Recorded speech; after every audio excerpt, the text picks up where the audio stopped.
Hello and welcome. We are going to start with this video here that was taken from Al Jazeera stream itself. It shows us the area over Gaza where we see missile fire, rocket fire from rockets that are being launched by terrorists, and it shows one of them disintegrating here, exploding, something like this, and shortly afterwards detonation on the ground. It is understood that maybe it might have separated, it might have fallen apart. We need to understand that a lot of the rockets that the terrorists inside of Gaza use are built locally and obviously not under the highest quality standards, as the terrorists don't require them. They don't do precise bombing. They basically just want to hit cities, and there a CEP of 2 kilometers is more than acceptable. We see here the fire that's starting. Those are the solar panels that are have been identified right next to the hospital. We have the next video here, and this is even more impressive. We see a rocket barrage starting on the right. And a few moments later, we see the explosion. So we see that it's in a direct, timely connection. No question that this is at the very least is suspicious. This was the strike on the ground. And here we have another one from another angle. We see the rockets being launched, and the hospital is here. And there you can see the subtitle.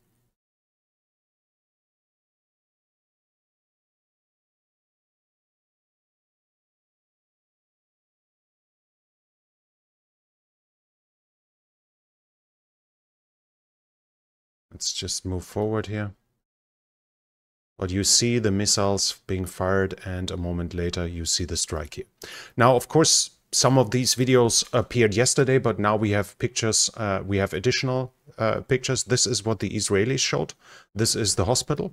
This is the fire. It's geolocalized by them here. And a few moments later, we see drone footage that was taken from the area. The strike actually didn't hit the hospital, it hit the parking lot in front of it. Bad enough, of course, but it shows which damage was done. We see a localized explosion site. This is from 2 days earlier, so it was to compare the site of it. We see here how airstrikes look when the Israelis hit with the craters.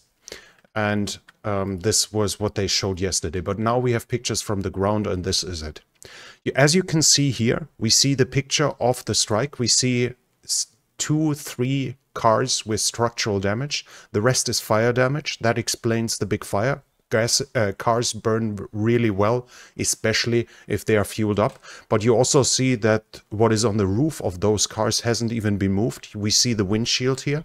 We see the glasses here. We see this car still has its glasses. We see that the trees are still green. That was a very small explosion, far away from a JDAM, anything that the Israelis would use.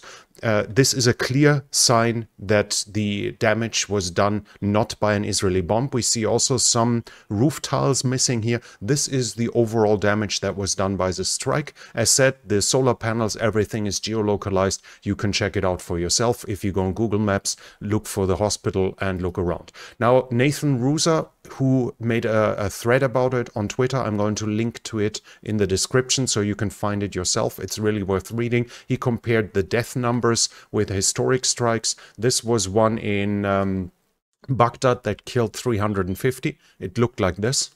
This was one in Mogadishu in a full market that killed 500.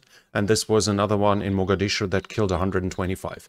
As I said in yesterday's video, the death numbers are likely to be massively exaggerated.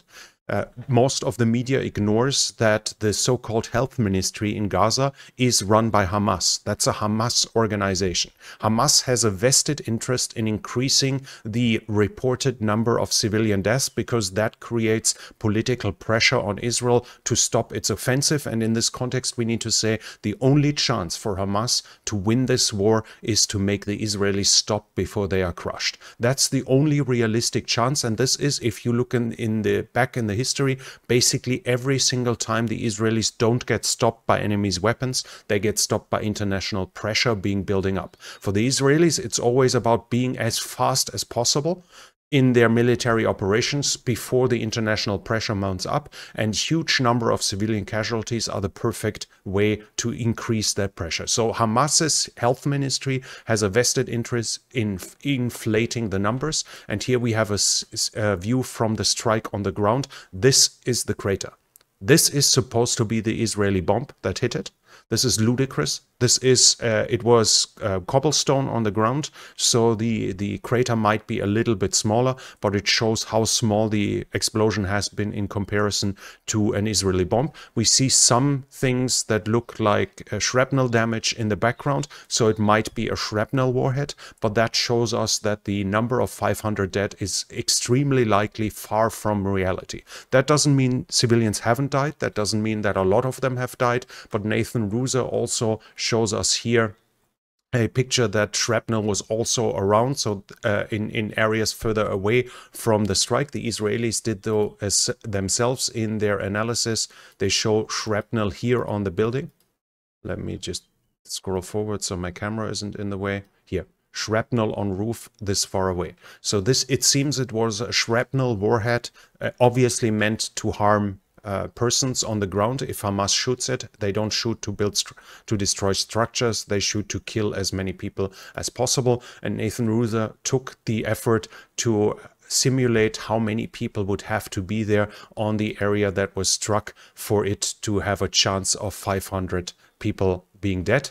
And that if 500 are dead, you would assume that at least the equal amount of persons was wounded, which shows how ludicrous that claim is. It would have to be packed like in a concert for them to cause that casualties. And this shows that the whole story from beginning to end is a lie. The only fact is that there was an explosion, that it was a hospital, and that likely civilians died. I've seen pictures of persons, and when we come to pictures, we see we need to ask us some questions.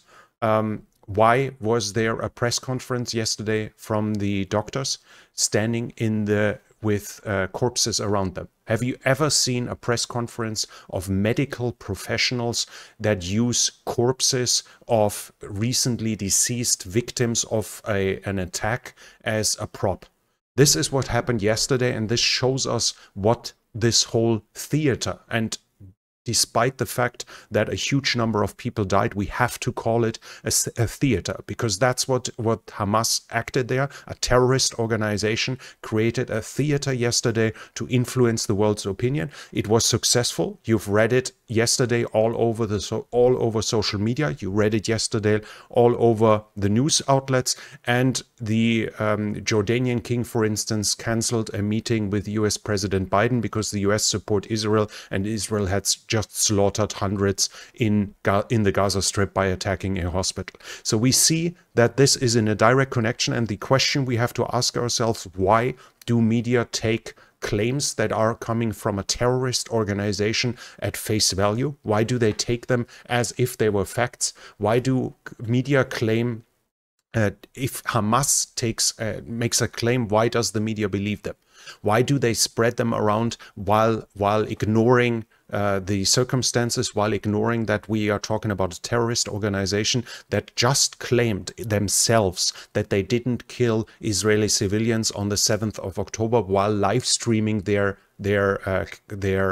terrorist attack, while live streaming and taking videos of them killing civilians and uploading them themselves. This is the same organization that then is being believed in their claims, and we have to ask ourselves, why do media believe a terrorist organization, take their claims at face value? Do they do the same with Al-Qaeda? Do they do the same with Abu Sayyaf, with Boko Haram, or with the Islamic State? So why is it done here?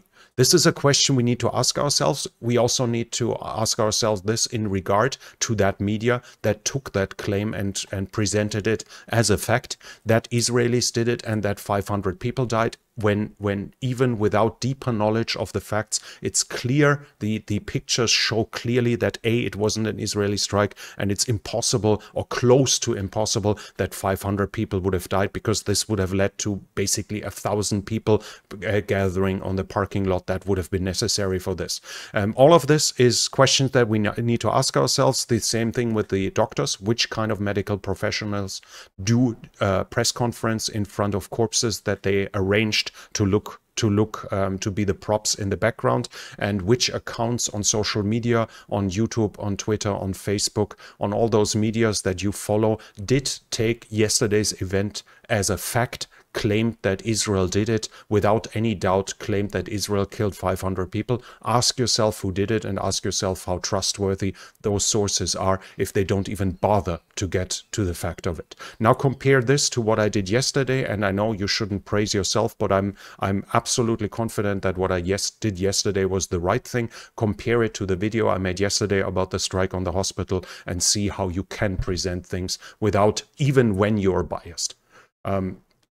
That's all I have to say.